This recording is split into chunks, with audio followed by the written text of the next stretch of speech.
Okay so welcome back. And पिछली class में हमने परसेप्शन के बारे में पढ़ा था। उसमें एक चीज़ छूट गई है जिसे हम कहते हैं just noticeable difference, short form में जेएनडी कहते हैं।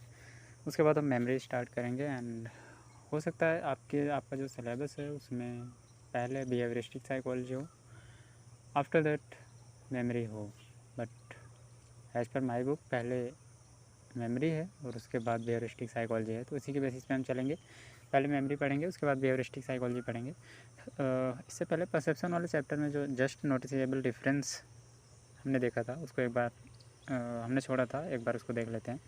हमने बात की थी वहाँ पे थ्रेशोल्ड, एब्सोल्यूट थ्रेशोल्ड की, कि minimum strength of the stimuli required to activate the sensory receptors of a particular site. क्योंकि अगर उस मिनिमम स्ट्रेंथ से कम स्ट्रेंथ रही स्टिमुली की तो सेंसरी रिसेप्टर्स एक्टिवेट नहीं हो पाएंगे और आपके ब्रेन को सिग्नल नहीं जा पाएगा। इस बारे में हमने बात की थी। ये था एब्सोल्यूट थ्रेशोल्ड। अब हम बात करते हैं जस्ट नोटिसेबल डिफरेंस।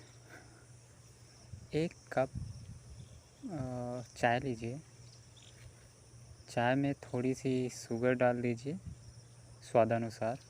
एग्जाम्पल बता रहा हूँ। एक कप चाय लीजिए, चाय में स्वादानुसार चीनी डाल दीजिए, एक सिप लीजिए उसकी, एक या दो सिप लीजिए।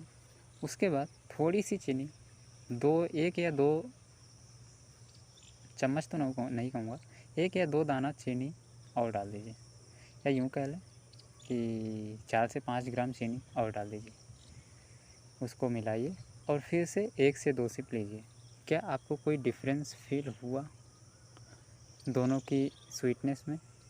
पहली बार जब आपने चाय पी थी और दूसरी बार, मोस्ट प्रोबेबली आपको फील नहीं होगा, क्योंकि 4 से 5 ग्राम चीनी और एक कप चाय, मुझे नहीं लगता, ऐसा मैंने ट्राई तो नहीं किया, मैं जस्ट एग्जांपल दे रहा हूँ, बट मुझे नहीं लगता कोई डिफरेंस फील होगा। मतलब जो आपकी जीभ में सेंसरी रिसेप्टर्स थे उन्हें चीनी की क्वांटिटी में कोई डिफरेंस नज़र नहीं आया। तो फॉर एग्ज़ाम्पल ये है हमारा कप, वैसे मैं गिलास बना रहा हूँ, कप नाम दे रहा हूँ इसका, और ये है चाय। इसमें आपने मान लीजिए 50 ग्राम चीनी डाली हुई है, ठीक है। अब आपको इससे और मीठी चाय चाहिए, तो कितनी चाय और मिला दें कि आपको डिफरेंस पता चले कि ये जो 50 ग्राम चीनी वाली चाय थी ये अलग है, मतलब ये कम मीठी है, और जिसमें हमने ज़्यादा चीनी डाली है वो ज़्यादा मीठी है। फॉर एग्ज़ाम्पल यहाँ पर उसी कप में हमने 50 ग्राम में 10 ग्राम और ऐड कर दिया तो ये 60 ग्राम हो गया, 60 ग्राम चीनी। अब अगर यहाँ पे आपको ये वाली चाय फीकी लग रही है और ये वाली चाय ज़्यादा मीठी लग रही है, तब आप कहेंगे कि दोनों में डिफरेंस है।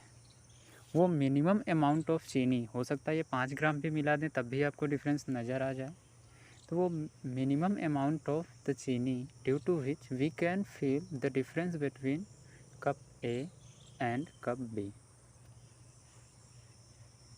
आपको कितने ग्राम चीनी बढ़ा दी जाए या घटा दी जाए तो आपको दोनों में डिफरेंस फील होगा। मिनिमम अमाउंट जितना बढ़ा दिया जाए या जितना घटा दिया जाए, क्योंकि अगर एक या दो ग्राम आप घटाएंगे बढ़ाएंगे तो मुझे नहीं लगता कोई डिफरेंस आपके सेंसरी रिसेप्टर्स को होगा या आपकी जीभ को कोई डिफरेंस नज़र आएगा। आपको लगेगा कि चाय उतनी ही मीठी है। बट अगर 4-5 ग्राम या 10 ग्राम या 20 ग्राम का डिफरेंस कर दिया जाए तो मोस्ट प्रोबेबली आपको डिफरेंस फील होगा। तो हम यही बात कर रहे हैं कि मिनिमम अमाउंट ऑफ चीनी। तो ऐसे ही minimum strength of the stimuli, अगर हम इसको जनरलाइज कर दें तो मिनिमम स्ट्रेंथ ऑफ स्टिमुली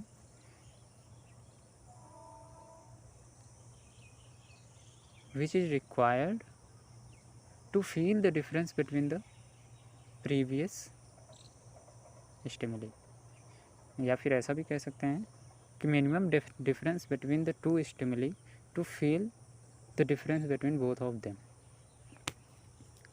ऐसा भी कह सकते हैं कि कम से कम अंतर क्या होगा एक स्टिमुली और दूसरे स्टिमुली के बीच में, जिसकी वजह से हम दोनों के बीच अंतर पता कर सकें कि हाँ ये अलग था और अभी जो है चल रहा है उसमें कुछ डिफरेंस आ रहा है। इसे हम कहते हैं जस्ट नोटिसेबल डिफरेंस, JND। ये परसेप्शन में आपके 2 नंबर में आ सकता है। वैसे आया नहीं मेरे एग्जाम में, जब मैं बैठा था मेरे में नहीं आया था, आपके में पूछ सकता है। Okay, let's talk about memory. लग रहा होगा काफ़ी इंटरेस्टिंग है। चलो, वैसे साइकोलॉजी के सारे चैप्टर्स इंटरेस्टिंग हैं। आप हर एक सेंटेंस ही इंटरेस्टिंग हो जाता है साइकोलॉजी में, तो बेटर है। बस उनके लिए ही इंटरेस्टिंग है जो पढ़ना चाहते हैं, जिनका मन लग गया इसमें। अगर आपका मन नहीं लगा तो आपको बिल्कुल भी अच्छा नहीं लगेगा। नॉर्मल सब्जेक्ट की तरह पॉलिटिक्स और हिस्ट्री की तरह आप पढ़ते चले जाएंगे।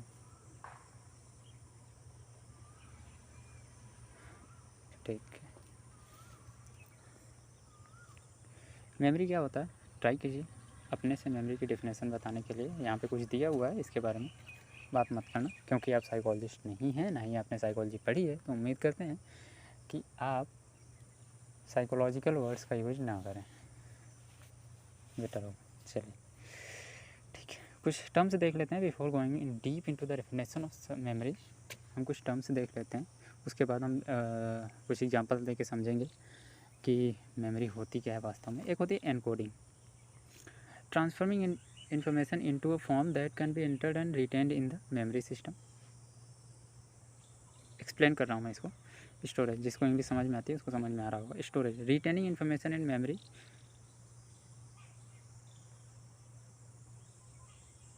so that it can be used at a later time। Retrieval, recovering information is stored in memory so that we are continuously aware of it। एक मेमोरी में 3 चीज़ें होती हैं। जब भी हम मेमोरी की बात करते हैं तो उसमें 3 चीज़ें मिली हुई होती हैं, एनकोडिंग, स्टोरेज एंड रिट्राइवल। अब मैं एक एग्जांपल लेके समझा रहा हूँ, बड़े ध्यान से सुनना। कंप्यूटर की एक चिप होती है, कंप्यूटर नहीं, आपके फ़ोन, मोबाइल फ़ोन में भी ऐसी ही कुछ चिप बनी हुई होगी, उम्मीद करता हूँ ऐसी ही होगी।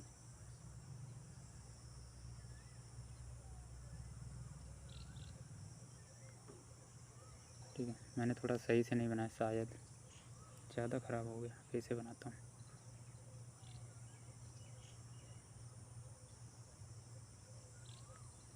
मे भी ऐसी तो नहीं लग रही है। ठीक है, ऐसी एक चिप होती होगी, सिलिकॉन की चिप होती होगी, जिसको आप सेकेंडरी स्टोरेज या फिर कभी कभी फ़ोन में इनबिल्ट भी आता है चिप होती है। ये सिलिकॉन की इनबिल्ट होती है और इसके अंदर लगभग लाखों की संख्या में ट्रांजिस्टर्स लगे होते हैं। ट्रांजिस्टर्स क्या होते हैं उसके बारे में डिटेल में मत जाओ, कंप्यूटर साइंस की लैंग्वेज है, ओके, जो कि डेटा को स्टोर करने में हेल्पफुल होती है।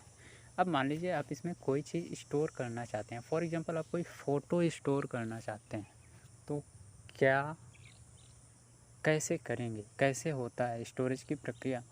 आपको इस मेमोरी में अपनी फ़ोटो सेव करनी है, अपनी या फिर किसी और की, मोस्ट प्रॉब्ली अपनी गर्लफ्रेंड की सेव करनी हो, किसी की भी सेव करनी है। तो ऐसे केस में ये फ़ोटो कैसे सेव होती है?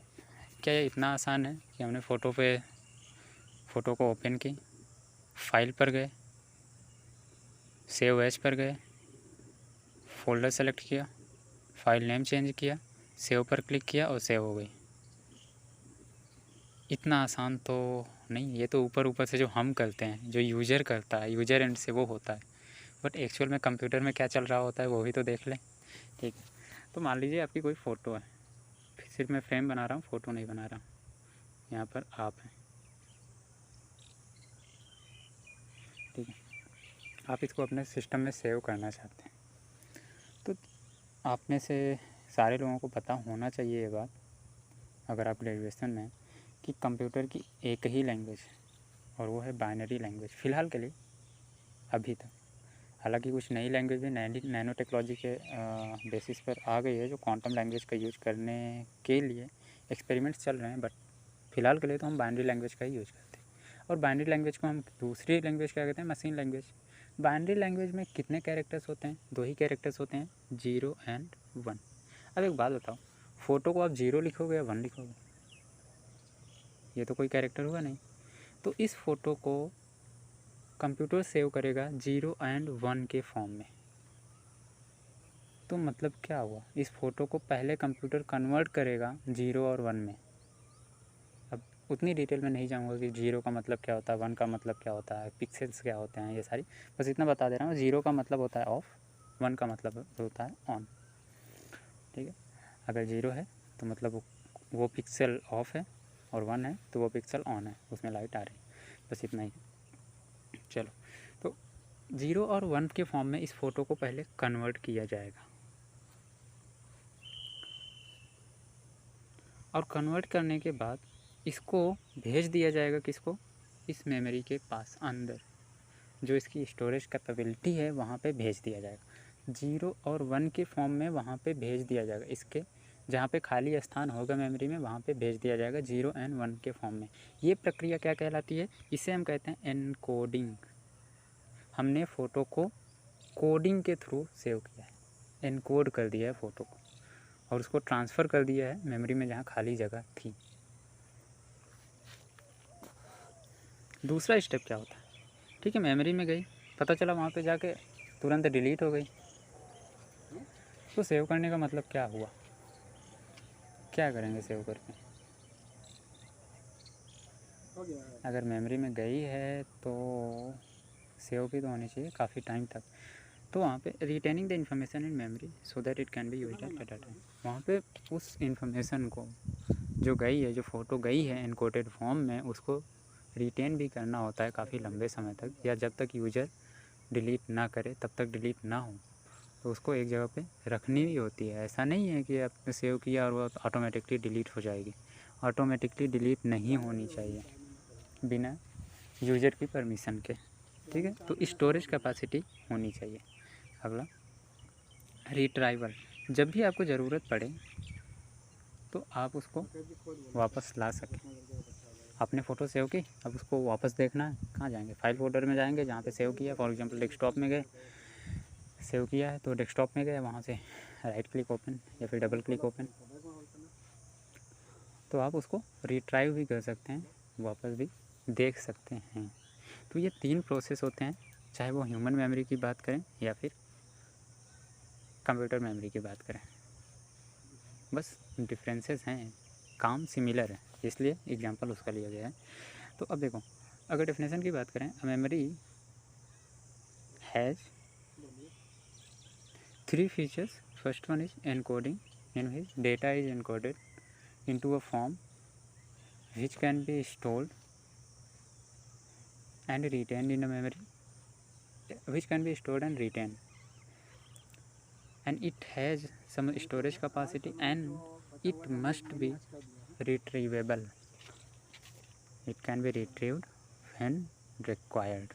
तो ये थी मेमोरी की डेफिनेशन, और डेफिनेशन लिखने के लिए आपको ये तीनों वर्ड से याद रखने होंगे, एनकोडिंग, स्टोरेज एंड रिट्रीवल। अब देखो, मेमोरी के 3 स्टेजेस होते हैं किसी भी मेमोरी के। हमारी ह्यूमन मेमोरी की बात कर रहे हैं, अब कंप्यूटर की मेमोरी की बात नहीं करेंगे, क्योंकि कंप्यूटर मेमोरी को समझने के लिए हमने कंप्यूटर का एग्जांपल लिया था। मेमोरी समझ गए, अब यहाँ पे आ जाओ।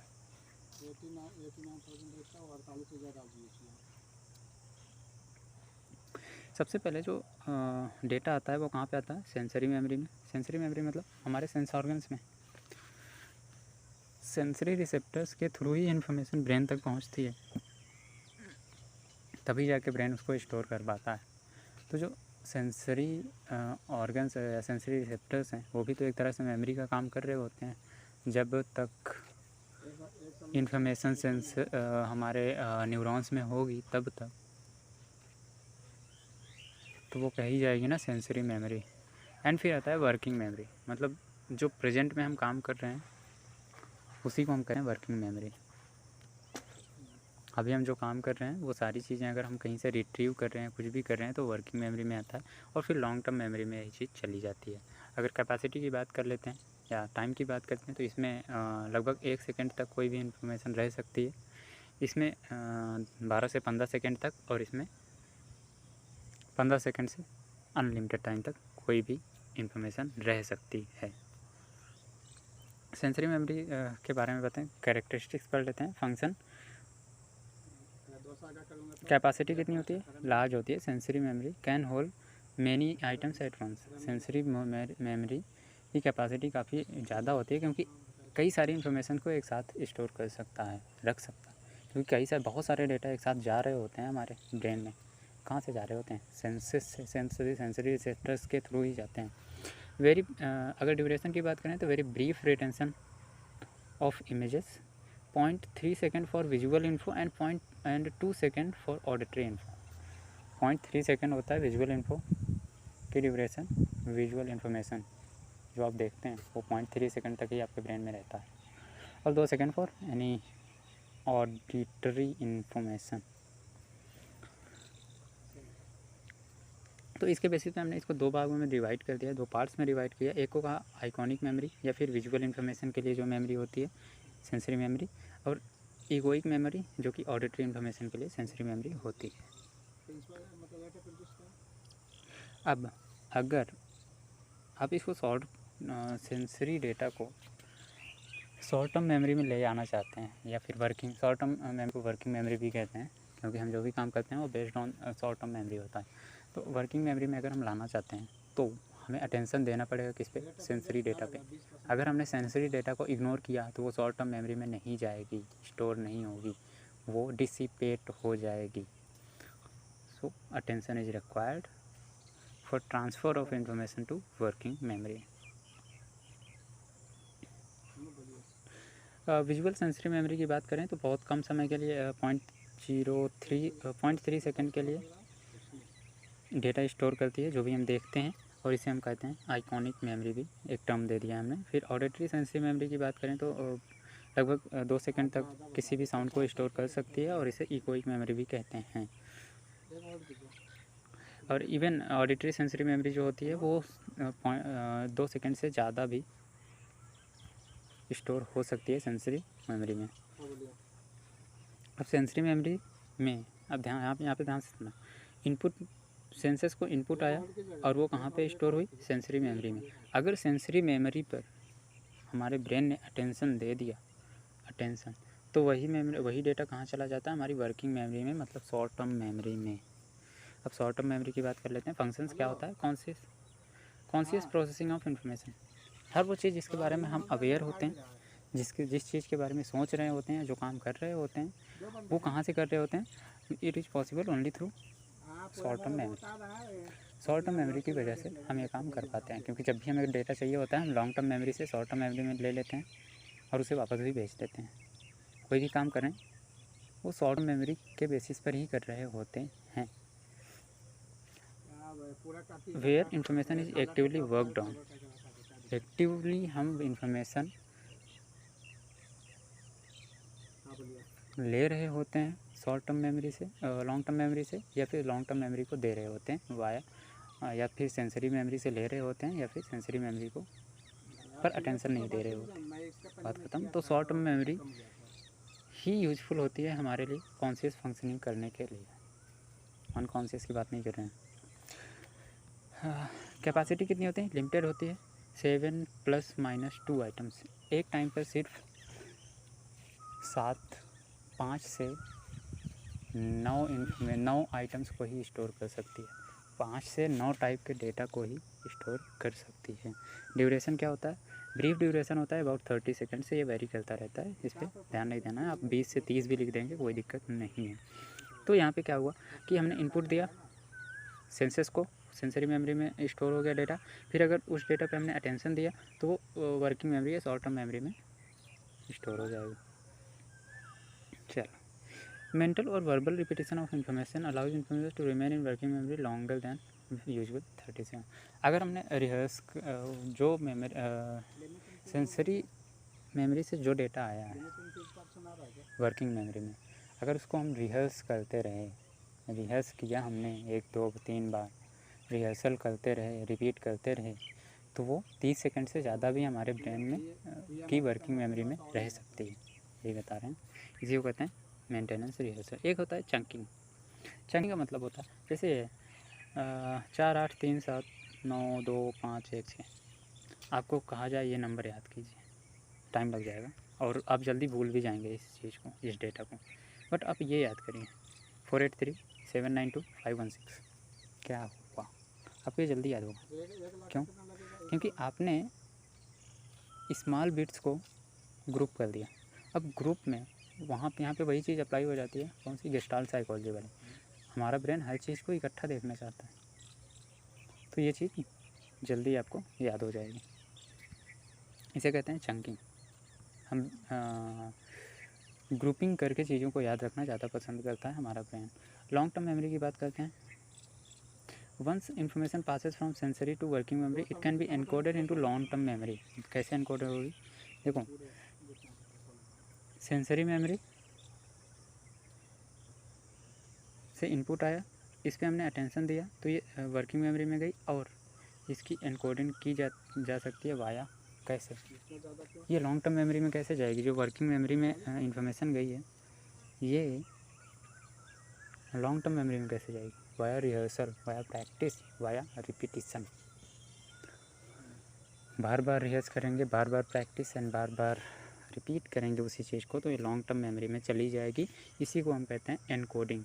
जो कंप्यूटर में एनकोडिंग होती है वो डिफरेंट टाइप से होती है। हमारे ब्रेन में जो एनकोडिंग होती है वो एक तरह से सब्जेक्टिव एनकोडिंग होती है, और कंप्यूटर की जो एनकोडिंग है वो ऑब्जेक्टिव एनकोडिंग है।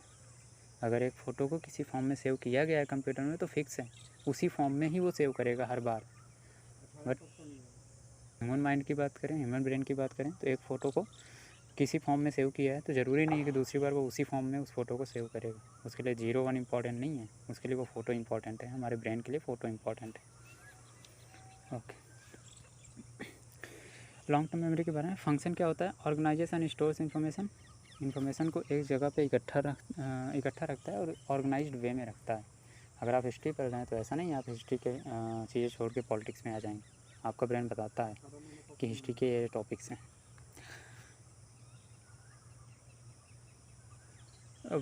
पैसिव फॉर्म ऑफ स्टोरेज होता है, मतलब कि आपको अगर इसे रिट्रीव करना है तो एक तरह से लॉन्ग टर्म मेमोरी से इसको लाना होता है आपको, देन आप इसके बारे में कुछ सोच समझ सकते हैं। वर्किंग मेमोरी में लाना होता है। अनलिमिटेड कैपेसिटी होती है, कितना भी डेटा स्टोर कर सकते हैं। ड्यूरेशन कितना होता है? Thought by some to be कुछ नहीं। ड्यूरेशन डिपेंड करता है हमारे ऊपर कि हम कितना रिहर्स कर किए हैं, कितनी अच्छी इनकोडिंग हुई है, कितने अच्छे से प्रैक्टिस किए हैं और कितने अच्छे से रिपीट किए। फॉर एग्जांपल, आपने एक बार साइकिल चलाना सीख लिया, क्या 10 साल 15 साल बाद आप भूल जाएंगे साइकिल चलाना? नहीं भूलेंगे, चाहे प्रैक्टिस करें या ना करें, आप साइकिल चला लेंगे। तो वो क्या है, एक तरह से प्रोसीजरल मेमोरी के बारे में आगे पढ़ेंगे। वो उस टाइप की मेमोरी है, और ऐसी टाइप की मेमोरी बहुत ज़्यादा अनलिमिटेड है, आपकी एंटायर लाइफ तक चलती रहती है।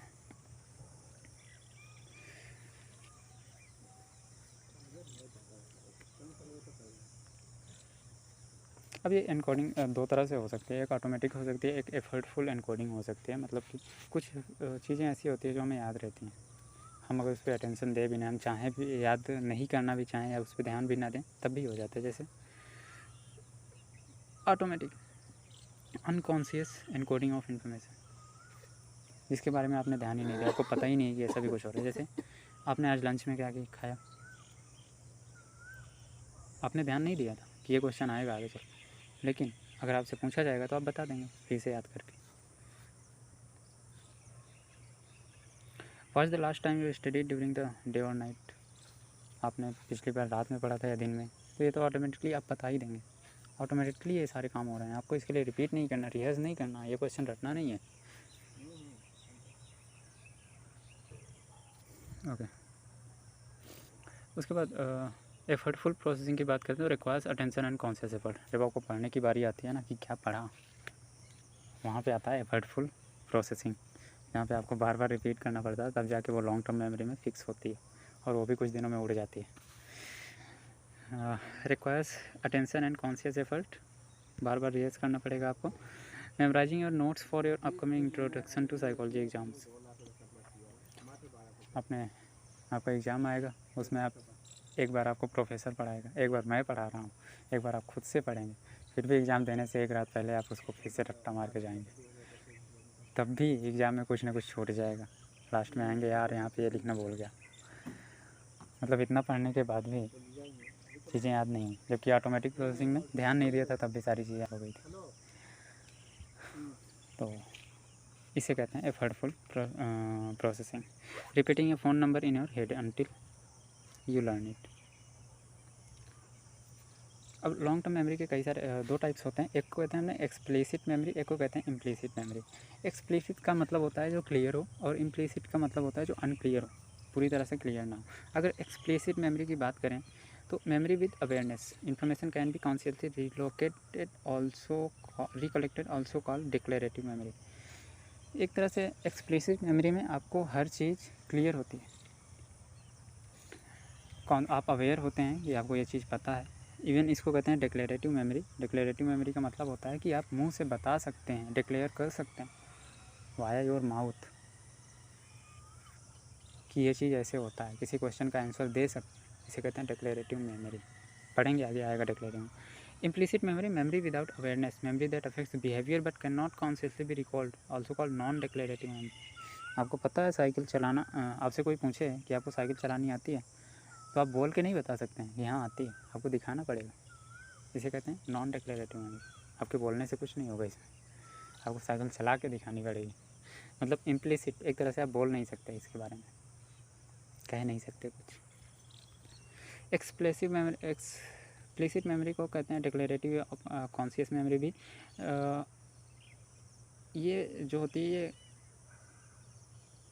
डिक्लेयर की जा सकती है बाय और माउथ, और रिकॉल की जा सकती है आसानी से, आप रिकॉल कर सकते हैं, रिट्रीव कर सकते हैं। Can use explicit memory to directly respond to a question. कोई क्वेश्चन पूछ रहा है, आपको आंसर देना है, तो आप एक्सप्लिसिट मेमोरी का यूज करके उस क्वेश्चन का आंसर देते हैं। एक्सप्लिसिट मेमोरी को दो पार्ट्स में आगे चल के बताया गया। एक को कहा हमने ध्यान देना, लॉन्ग टर्म मेमोरी को दो पार्ट्स में बांटा गया। एक को कहा एक्सप्लिसिट मेमोरी, एक को कहा इम्प्लिसिट मेमोरी। अब एक्सप्लिसिट मेमोरी को दो पार्ट्स में बांटा गया है। एक को कहा एपिसोडिक मेमोरी, एक को कहा सेमेंटिक मेमोरी। जो एपिसोडिक मेमोरी होती है उसमें इन्फॉर्मेशन अबाउट इवेंट्स और एपिसोड, आपकी लाइफ के कई सारे इवेंट्स होंगे या कई सारे एपिसोड्स को आप में बांट सकते हैं अपनी लाइफ को, या कुछ इवेंट्स, कोई पार्टिकुलर इवेंट हो उसके बारे में जब आप डिस्क्राइब कर रहे होते हैं तो उसको कहते हैं एपिसोडिक मेमोरी। और सेमेंटिक मेमोरी में फैक्चुअल डेटा होता है, जनरल नॉलेज, स्कूल वर्क, मतलब सारे फैक्ट्स आपके सेमेंटिक मेमोरी कहलाए जाएंगे के पार्ट होंगे। और जितने भी आपके लाइफ के एपिसोडिक या इवेंट्स हैं, चाहे वो अच्छे हों चाहे वो बुरे हों, वो सारी चीज़ें आएंगी एपिसोडिक मेमोरी में। एपिसोडिक मेमोरी की बात कर लेते हैं। Memory tied to your own personal experiences. इसके बारे में सिर्फ आपको पता है, आपके पर्सनल एक्सपीरियंसेस से हैं इसमें। जैसे what is your month of what month is your birthday, and do you like to eat caramel apples, ऐसे बहुत सारे questions. Why are these explicit memory, ये दोनों ही क्वेश्चंस क्यों एक्सप्लिसिट मेमोरी द्वारा आंसर किए जाते हैं? क्योंकि आप एक्टिवली डिक्लेयर कर सकते हैं, अपने मुंह से बता सकते हैं, दैट्स वाई डिक्लेयर कर सकते हैं। Semantic memory, memory not tied to personal events, इससे पर्सनल इवेंट्स का लेना देना नहीं है। सारे फैक्ट्स, जनरल नॉलेज और डेफिनेशन अबाउट द वर्ल्ड, परिभाषाएँ आती हैं। How many tyres on a car, what is cloud, colour, what colour is banana. एक कार में कितने टायर होते हैं, बादल क्या होते हैं, और बनाना का कलर क्या होता है। बनाना मतलब केले का कलर क्या होता है।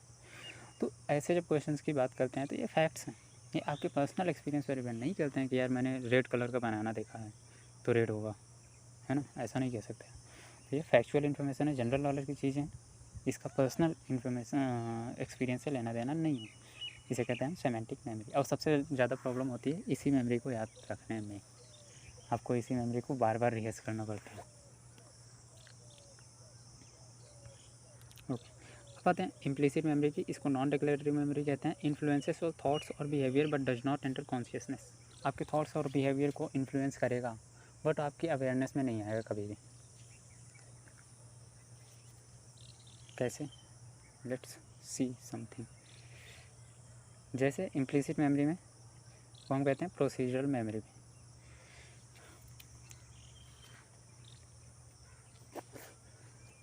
अब देखो, memory that enables you to perform specific learned skill और habitual responses, for example riding a bike, using the shift stick while driving, trying your shoe laces,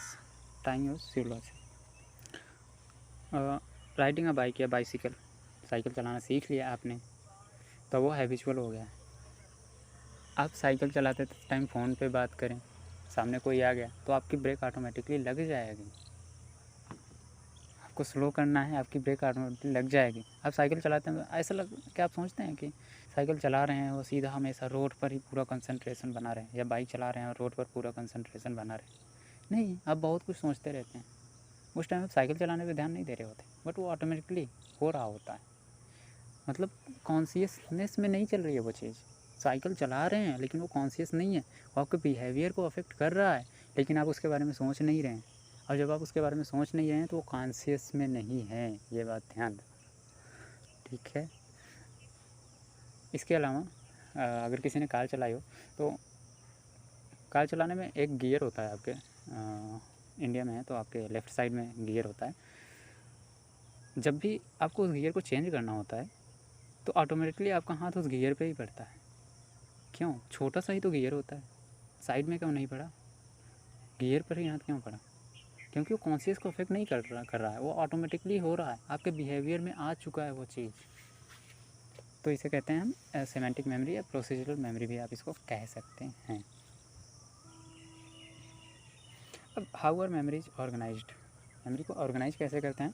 तो देखो, एक होता है क्लस्टरिंग, वर्ड होता है कि क्लस्टरिंग का मतलब ऐसे समझो कि यहाँ पर फॉर एग्जांपल ये पूरा आपका स्पेस है, ठीक है। हालांकि लॉन्ग टर्म मेमोरी में अनलिमिटेड स्पेस होता है। यहाँ पे मैंने एक बॉक्स बना दिया, तो सबसे पहले ये वाली जगह भर जाएगी, फिर ये वाली, फिर ये वाली, फिर ये वाली, फिर ये वाली, फिर ये वाली, इस तरह से भरती चली जाएगी।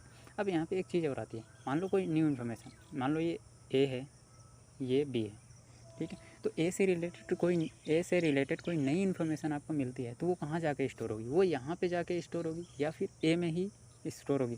वो ए में ही जाके स्टोर होगी, और इससे ए का स्पेस बढ़ जाएगा, क्योंकि हमारा ब्रेन इलास्टिक होता है, प्लास्टिक नहीं होता, रिजिड नहीं होता, इलास्टिक होता। ए का स्पेस बढ़ जाएगा, ए में ही जाके सेव होगी। इसे कहते हैं क्लस्टरिंग। मतलब हमने एक ऑर्गेनाइज वे में सारी चीज़ों को ग्रुप बना के स्टोर किया हुआ। हमें पता नहीं होता, बट हमारा ब्रेन ऐसे ही करता है, as per psychology and biology to.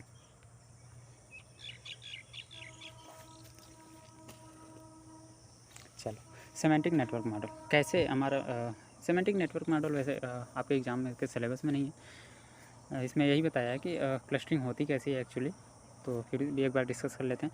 Mental link between concepts, कई सारे कॉन्सेप्ट होते हैं, एक ही कॉन्सेप्ट हो सकता है कई सारे सब्जेक्ट से रिलेटेड, तो हर चीज़ में कोई ना कोई लिंक होती है। And shorter path between two concepts, दो कॉन्सेप्ट्स अगर बहुत ही नज़दीक हैं या क्लोज हैं या सिमिलर हैं तो वो पास पास रहेंगी, सेव होंगी। Activation of a concept starts decremental spread of activity to nearby concepts. Serial way में कोई भी चीज़ स्टार्ट होती है, अगर हम किसी इन्फॉर्मेशन को, किसी कॉन्सेप्ट को रिट्रीव करने की कोशिश कर रहे हैं तो सीरियल वे में होगी। फॉर एग्जांपल, यहाँ पे कार है, यहाँ पे ट्रक है और यहाँ पे एम्बुलेंस है, यहाँ पे फायर इंजन है,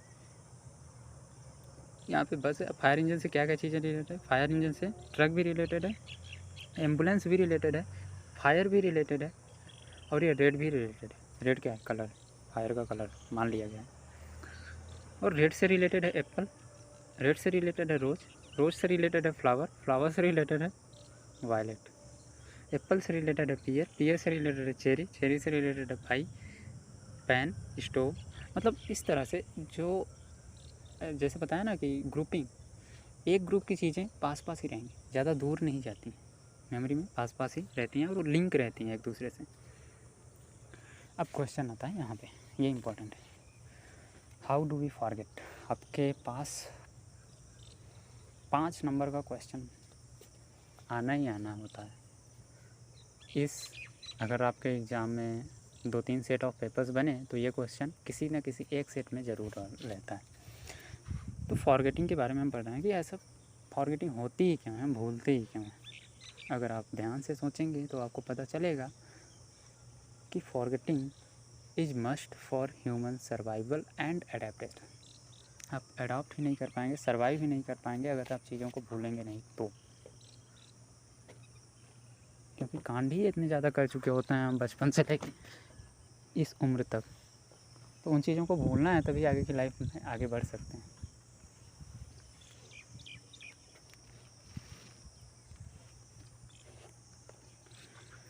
okay,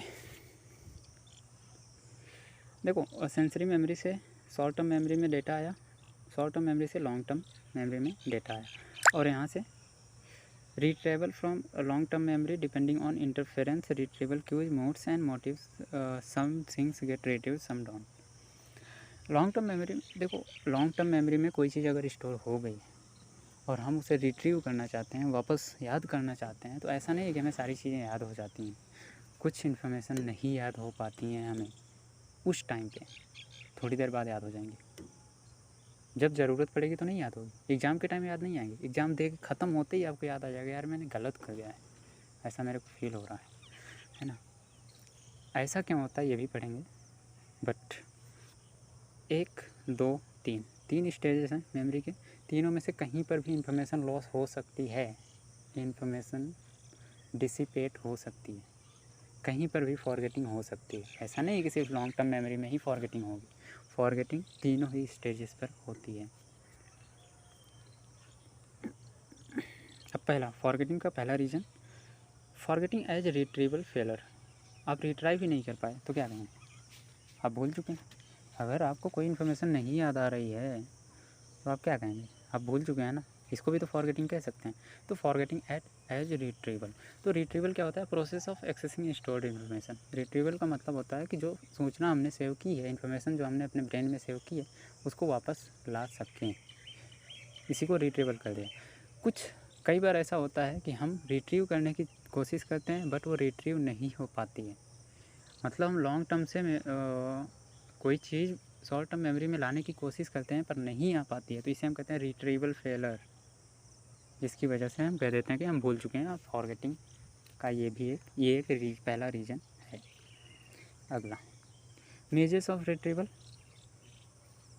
recall, test of LTM that involves retrieving memories without cues, also term free recall. आप कोई चीज़ कैसे आप मेजर करेंगे कि रिट्रीवल कितना हो रहा है, तो आप कोई चीज़ किसी को याद करवाइए और उसको फिर बोलिए कि आपने जो याद किया उसको बताइए। आप देखेंगे कि सारी चीज़ एग्जैक्टली नहीं रिट्रीव कर सकता कोई बंदा, तो जितनी चीज़ें रिट्रीव कर रहा है कोई बंदा उसको कह सकते हैं आप कि परसेंटेज में कन्वर्ट कर लीजिए और उसके बेसिस पे बता दीजिए। दूसरा क्या है, क्यूड रिकॉल। क्यूड रिकॉल में होता ये है कि मान लीजिए जब वो बंदा पढ़ रहा होता है किसी चीज़ को या याद कर रहा होता है, मेमोराइज कर रहा होता है, उस टाइम कोई गाना बज रहा, रूम का टेम्परेचर कुछ ऐसा है, इमोशनल गाना बज रहा हो फॉर एग्जांपल उस टाइम पे, और आप रिकॉल करवा रहे हैं फ्री रिकॉल। फ्री रिकॉल मतलब आपने याद करवाया इमोशनल गाने के साथ किसी चीज़ को, और जब रिकॉल की बारी आई तो आपने कहा, गाना बंद कर दिया और बोला कि जो याद किया उसको बताओ, तो मोस्ट प्रॉब्ली ऐसे चांसेस हैं कि वो ज़्यादा चीज़ें रिकॉल ना कर पाए। बट इसे कहते हैं फ्री रिकॉल, कि जो भी बंदे ने याद किया उसको वापस याद करने की वापस बताने की कोशिश कर रहा है, मतलब लॉन्ग टर्म मेमोरी से शॉर्ट टर्म मेमोरी में लाने की कोशिश कर रहा है। जितनी चीज़ें ला लेता है उसको कहते हैं कि ये चीज़ याद हो गई है, जो चीज़ें नहीं ला पाता है शॉर्ट टर्म मेमोरी में उसको कहते हैं ये चीज़ें भूल गया है।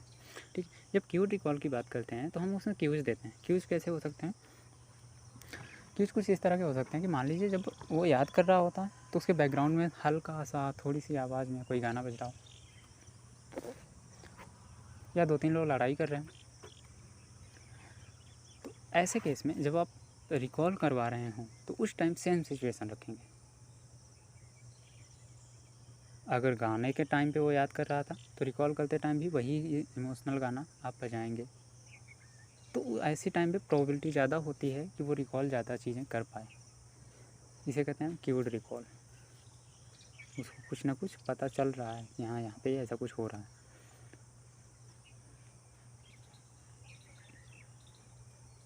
Recognition, test of long term memory that involves identifying correct information from a series of possible choices. इसमें कुछ नहीं, हम एक क्वेश्चन देंगे, उसको वो पहले से याद कर चुका होगा, उसके बाद ऑप्शन देंगे, अगर उसने सही ऑप्शन पर क्लिक कर दिया तो ठीक है, उसको याद है। उसके बाद सीरियल पोजीशन इफेक्ट, ये भी एक बड़ी प्रॉब्लम है। किसी भी चीज़ को सीरियल से याद करना बहुत ही मुश्किल होता है। अगर किसी को कोई चीज़ याद करवाओ और उसके बाद पूछने जाओ तो वो चीज़ ज़रूरी नहीं है कि ज़्यादातर ऐसे केसेस हैं कि सारी चीज़ें वो बंदा बता देगा, सारी चीज़ें रिकॉल कर लेगा। बट जब आप कहेंगे कि सीरियली रिकॉल करो तो बहुत ही मुश्किल हो जाएगा किसी के लिए ये करना। सीरियली रिकॉल करना किसी चीज़ को जैसे उसने याद किया है, जैसे कॉपी में लिखा है पॉइंट 1 पॉइंट 2, इस बेसिस पे बता पाना बहुत ही मुश्किल हो जाता है। तो सीरियल रिकॉल पोजीशन इसको हम कहते हैं। एनकोडिंग स्पेसिफिसिटी देख लो। When conditions of retrieval are similar to conditions of encoding, retrieval is more likely to successful. जैसे मैंने बताया कि एनकोडिंग के टाइम पे, मतलब याद करने के टाइम पे अगर इमोशनल गाना बजा दिया जाए और रिकॉल के टाइम पर भी वही इमोशनल गाना बजा दिया जाए तो रिट्रीवल के सक्सेस होने के चांसेस ज़्यादा हैं। You are more likely to remember things if the condition under which you recall them are similar to condition under which you learned them। जब आप रिकॉल कर रहे हैं उस समय की सिचुएशन और जब आप याद कर रहे हो, मेमोराइज कर रहे हो, उस टाइम की सिचुएशन अगर मैच कर रही है तो आप चीज़ों को आसानी से रिकॉल कर सकते हैं। इसे हम कहते हैं एनकोडिंग स्पेसिफिसिटी। एनकोडिंग स्पेसिफिसिटी किन किन कॉन्टेक्स्ट पर डिपेंड करता है। पहला है किन किन चीज़ों से अफेक्ट होता है। पहला है context effect, environmental cues to recall. Environment आपका अफेक्ट कर सकता है। स्टेट डिपेंडेंट रिट्रीवल, उस टाइम जब आप मेमोराइज कर रहे थे, चीज़ों को याद करने की कोशिश कर रहे थे, उस टाइम पे आपका मेंटल स्टेटस क्या था। आप कॉन्फिडेंट थे, ओवर कॉन्फिडेंट थे, खुशी थे, दुखी थे, नाराज़ थे, इमोशनल थे। ये सारे जो मेंटल स्टेट हैं आपके, ये भी अफेक्ट करते हैं। मूड कॉन्ग्रुएंस, आपका मूड कैसा है। आपसे जो याद करवाया जा रहा है वो ज़बरदस्ती याद करवाया जा रहा है या फिर आप चाहते हैं कि आपसे याद करवाया जाए, आप उस चीज़ को लाइक भी करते हैं या नहीं। इसे कहते हैं कि कोई जॉब मिली आपको, जॉब पसंद नहीं आ रही है, फिर भी आप करते जा रहे हैं सरकारी नौकर की तरह, तो ना तो आपके काम पर कोई अच्छा प्रभाव पड़ेगा, ना तो आपके ऊपर कोई अच्छा प्रभाव पड़ेगा। तो अगर मूड कॉन्फ्लुएंस है याद करने में करते टाइम कि आपका मन कर रहा है पढ़ने का, तो आप पढ़िए, क्योंकि अगर आप पढ़ेंगे उस टाइम पे तो एनकोडिंग अच्छी होगी, और एनकोडिंग अच्छी होगी तो रिट्रीवल भी अच्छा होगा। तो हमने क्या क्या पढ़ा। Forgetting as retrieval failure. एक होती है फ्लैश बल्ब मेमोरी, नाम सुना होगा, नहीं सुना होगा। फ्लैश बल्ब मेमोरी का हमें लगता है कुछ ऐसे इवेंट्स हैं हमारे होंगे हम सबकी लाइफ में, जो हमें लगता है कि हमें बिल्कुल क्लियरली याद हैं। मतलब आप line by line, serial bye serial आप बता सकते हैं कि कब क्या से क्यों हुआ। ऐसा हमें लगता है कोई ना कोई ऐसा इवेंट होंगे, एक नहीं होगा, कई सारे इवेंट्स आपकी लाइफ में होंगे जो आपको ऐसा लगता होगा कि आपको पूरी तरह से याद है। बट एक्चुअली में बता दें कि ऐसा नहीं होता। Flash bulb memory normal long term memory की तरह ही होती है, और उसमें भी एरर होने के चांसेस उतने ही हैं जितने कि लॉन्ग टर्म मेमोरी में हैं। क्योंकि जब आप चीज़ को देख रहे थे, जब आपके साथ ऐसा कुछ हो रहा था, उस टाइम आपका मूड कैसा था, आपका एनवायरनमेंट कैसा था, आपका कॉन्टेक्स्ट कैसा था, और आपकी सिचुएशन कैसे थी, इस पर डिपेंड करता है कि आपने वहाँ पे देखा क्या। वास्तव में क्या हुआ अलग था, फ्लैश बल्ब मेमोरी में क्या सेव है वो अलग था। इसलिए फ्लैश बल्ब मेमोरी को कभी भी एज एन एविडेंस प्रूव नहीं माना जाता है, चाहे वो एविडेंस हमारे क्या कहते हैं उनको, जो कोर्ट में खड़े होते हैं गवाह, हाँ गवाह, चाहे वो एविडेंस गवाह ही ना क्यों थे, उसको 100% करेक्ट नहीं माना जा सकता। मेमोरी डिस्टॉर्शन, वही बात आ रही है कि कैसे हमारी फॉरगेटिंग होती है। यहाँ पे एक लॉफ्टस एक्सपेरिमेंट है, इसके बारे में बताना चाहूँगा। लॉफ्टस एक्सपेरिमेंट आप इसको कर भी सकते हैं, कोट कर सकते हैं एग्जाम्पल में ड्यूरिंग योर एग्ज़ाम। हुआ ये कि सब्जेक्ट्स थे, दो ग्रुप ऑफ सब्जेक्ट्स का मतलब पार्टिसिपेंट्स थे। दो ग्रुप थे पार्टिसिपेंट्स के। एक ग्रुप को दिखाया गया, दोनों ग्रुप को एक्सीडेंट दिखाया गया। एक सामने से गाड़ी आ रही है, दूसरी भी गाड़ी सामने से आ रही है, दोनों की हो गई टक्कर। अब उनसे एक क्वेश्चन पूछा गया अलग अलग, दोनों ग्रुप से अलग अलग पूछा गया। पहले ग्रुप से ये पूछा गया कि जब दोनों गाड़ियाँ एक दूसरे के अंदर घुस गई उसके पहले उनकी स्पीड कितनी थी। जब दोनों गाड़ियाँ एक दूसरे के अंदर घुस गई तो उसके पहले उनकी स्पीड कितनी थी। ओके। और दूसरे वाले बंदे से पूछा गया कि जब दोनों गाड़ियाँ आपस में टकराई तो उनकी स्पीड कितनी थी। आंसर में क्या मिला, जो भी मिला हो कोई फ़र्क नहीं पड़ता, बट ये मिला कि जो पहला ग्रुप था उसने ज़्यादा स्पीड बताई और जो दूसरा ग्रुप था उसने कम स्पीड बताई। मान लीजिए इसने 100 की स्पीड बता दी और इसने 80 की स्पीड बता दी। ऐसा हुआ क्यों? बिकॉज हमने क्वेश्चन में चेंजेस कर दिए थे। हमने पहले वाले क्वेश्चन में कहा था कि दोनों गाड़ियाँ आपस में घुस गई, एक दूसरे के अंदर समा गई। तो जो पार्टिसिपेंट होता है वो सोचता है, भले उसने देखा है सब कुछ एग्जैक्टली देखा है, क्लियरली उसको वीडियो दिखाया गया, लेकिन वो क्वेश्चन पर ज़्यादा कंसंट्रेट कर रहा होता। अब अगर उसने कहा कि एक दूसरे के अंदर समा गई तो जाहिर सी बात है कुछ भयानक हुआ। और भयानक कब होता है? जब ओवर स्पीडिंग होती है। उसके माइंड को एक छोटे से क्वेश्चन ने चेंज कर दिया और उसने स्पीड ज़्यादा बता दी।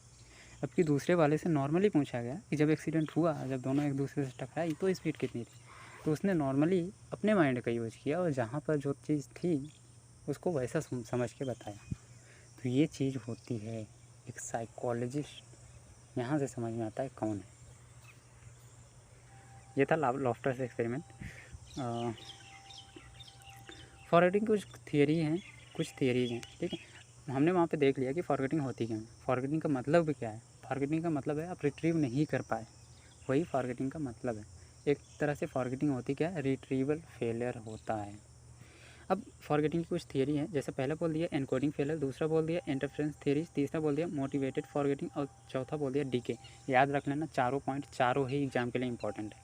Encoding failure, interference theories, motivated forgetting and decay. Encoding failure का मतलब क्या हुआ? आपने सही से रिहर्स नहीं किया। एनकोडिंग फेलियर्स का मतलब ना तो आपने सही से प्रैक्टिस की, रिपीट किया, और ना ही सही से रिहर्स किया, जिसकी वजह से सही से एनकोडिंग ही नहीं हो पाई, सही से वो चीज़ याद ही नहीं पाई, लॉन्ग टर्म मेमोरी में ज़्यादा अच्छे से गई ही नहीं, सारी चीज़ें गई ही नहीं, जिसकी वजह से आप रिट्रीव नहीं कर सकते हैं।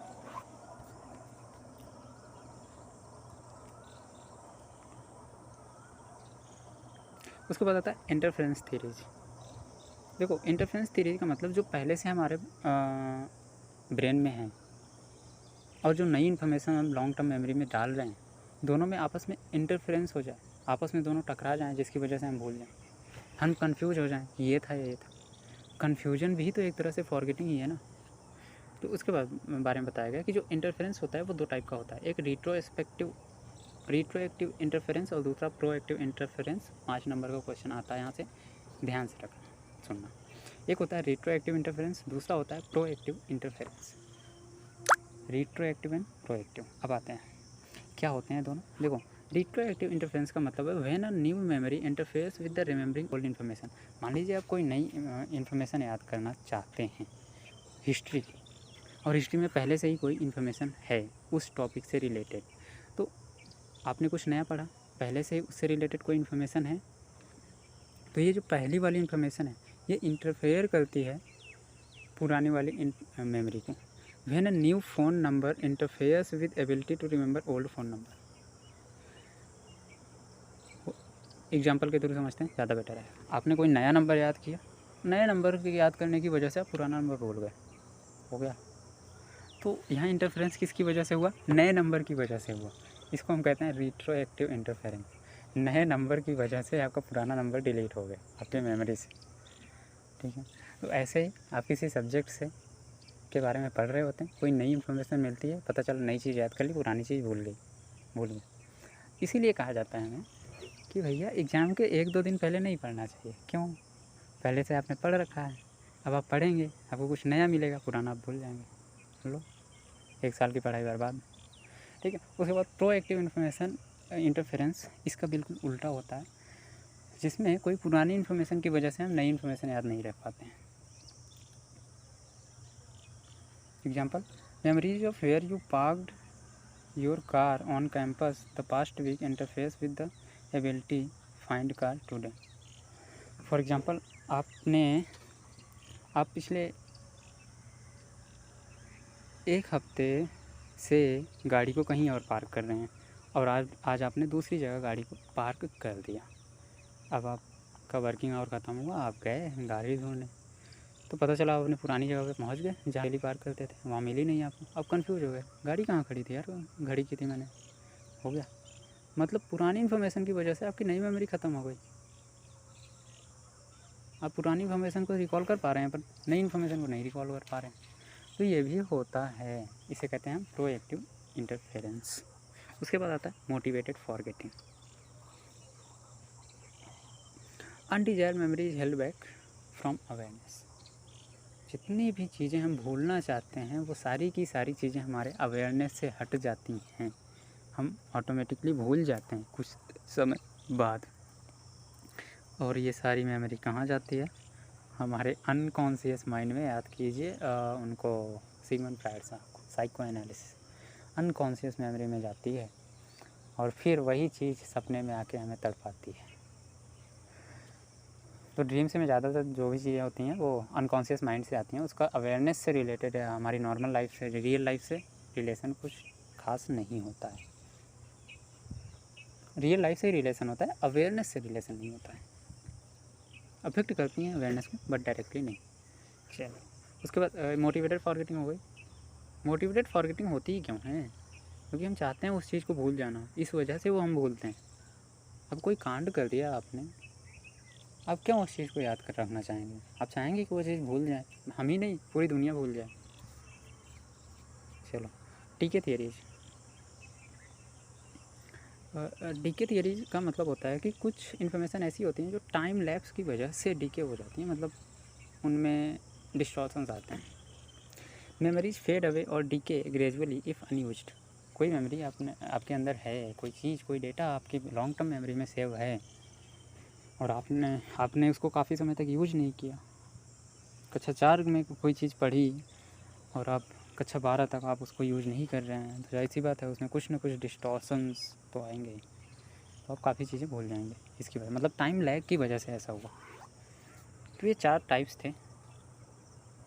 इसके अलावा बायोलॉजिकल बेसिस ऑफ मेमोरी के बारे में बात कर रहे हैं। यहाँ पे रैट्स का कुछ एग्जांपल दिया गया, बोला गया कि रैट्स हमारे ब्रेन में एक्चुअली जो थ्योरीज बनी हैं ये रैट्स और माउस पर एक्सपेरिमेंट करके थ्योरीज बनाई गई हैं, तो उसके बारे में बात नहीं करना। बस ये देखना है कि बोला गया कि रैट के अंदर जो मेमोरी होती है वो लोकलाइज्ड होती है, कहाँ पे? सेरिबेलम में। एक बीमारी होती है एमनीसिया, जो कि मेमोरी से रिलेटेड है। एमनीसिया में सेवियर मेमोरी लॉस कहते हैं इसको, हम बहुत ज़्यादा भूलने लग जाते हैं। 2 टाइप की एमनीसिया होती है, एक होती है रेट्रोग्रेड एमनीसिया जिसमें हम पुरानी बातें भूल जाते हैं, और एक होती है एंट्रोग्रेड एमनीसिया जिसमें हमें पुरानी चीज़ तो याद रहती है पर कोई भी नई चीज़ याद नहीं रह पाती, हम तुरंत भूल जाते हैं। इस तरह की चीज़ें हैं, ये सारी चीज़ें। बस इसमें आपको टाइप्स ऑफ मेमोरी वगैरह पता चल गया होगा। यहाँ पे मैं एक चीज़ और रिपीट करना चाहता हूँ फॉरगेटिंग से, जो कि इम्पॉर्टेंट है। इम्प्लिसिट हो गया, organize semantic network model. How do we forget? Forgetting होती क्या है? फॉरगेटिंग होती है क्योंकि हम रिट्रीव नहीं कर पाते हैं। फॉरगेटिंग का मतलब ही है रिट्रीवल फेलर, पहली चीज़। दूसरा, अब फॉरगेटिंग किस वजह से होती है? तो फॉरगेटिंग के लिए 4 वजहें बताई गई हैं। हमारे साइंटिस्ट्स ने 4 वजहें बताई हैं, वो कहाँ गया? ये रहा। एक तो एनकोडिंग फेलर, जिसमें हम रिहर्स नहीं कर पाते हैं, एनकोड नहीं कर पाते हैं, रिपीट नहीं कर पाते हैं, रिहर्सल नहीं कर पाते हैं। तो रिहर्सल ना कर पाने की वजह से या रिपीट नहीं कर पाने की वजह से चीज़ें लॉन्ग टर्म मेमोरी में सही से नहीं सेव हो पाती हैं, जिसकी वजह से हम चीज़ों को भूल जाते हैं, तो इसे कहते हैं एनकोडिंग फेलियर। और सेकंड है इंटरफेरेंस थ्योरी, जिसमें हमने पढ़ा proactive interference and retroactive information. Retroactive interference, proactive interference में पीछे की चीज़ें याद रहती हैं, आगे की चीज़ें भूल जाते हैं, मतलब नई इन्फॉर्मेशन को भूल जाते हैं। और रिट्रोएक्टिव इन्फॉर्मेशन में पहले की चीज़ें भूल जाते हैं और नई इन्फॉर्मेशन को याद रखते हैं। मोटिवेटेड फॉरगेटिंग, ऐसी चीज़ें, हमारी लाइफ की कुछ ऐसी घटनाएं या ऐसी इन्फॉर्मेशन जिसको हम भूलना वास्तव में चाहते हैं, मोटिवेटेड है हम ये चीज़ भूल जाएँ। उसके बाद डीके होता है जो ड्यू टू टाइम लैप्स, ज़्यादा टाइम बीत गया इस वजह से हम भूल गए। यहाँ से आपका चैप्टर होता है एंड। मुझे नहीं लगता इस चैप्टर में कोई भी ऐसा कॉन्सेप्ट है जो बचा हुआ है या जो आपको समझ में ना आया। बचा हुआ हो सकता है बट समझ में ना आने वाली जैसी कोई चीज़ नहीं थी इस चैप्टर में। बहुत ही इंटरेस्टिंग चैप्टर था और कई सारी ऐसी चीज़ें भी सिखा के गया जो आप वास्तव में करते हैं। So with this is the end of this chapter. कल हम देखेंगे बिहेवियरिस्टिक साइकोलॉजी, जिसमें हम पढ़ेंगे क्लासिकल कंडीशनिंग, ऑपरेंट कंडीशनिंग और कैसे किसी के बिहेवियर को हम चेंज कर सकते हैं via classical and operant conditioning. हम पढ़ेंगे B.F. स्किनर के बारे में और J.B. वाटसन के बारे में भी थोड़ा बहुत पढ़ने की कोशिश करेंगे।